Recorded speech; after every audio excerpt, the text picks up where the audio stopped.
અમે તમને પાંચમો અને છેલ્લો સવાલ જે પૂછ્યો હતો એ હતો, ભાજપનું કહેવું છે કે જવાહરલાલ નહેરુ અને અયુબ ખાન વચ્ચે થયેલી સિંધુ જળ સંધિમાં રાષ્ટ્રીય હિતોની અવગણના કરવામાં આવી હતી.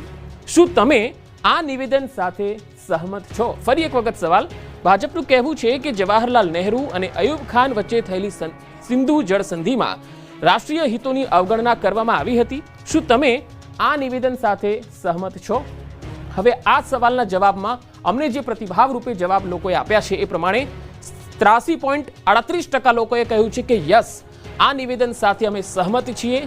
16.62% લોકોએ કહ્યું છે કે ના, આ નિર્ણય સાથે અમે સહમત નથી. તો ફરી એક વખત આ સવાલના પ્રતિભાવ રૂપે અમને 83.38% લોકોએ કહ્યું છે હા, જ્યારે 16.62% લોકોએ નામાં જવાબ આપ્યો છે.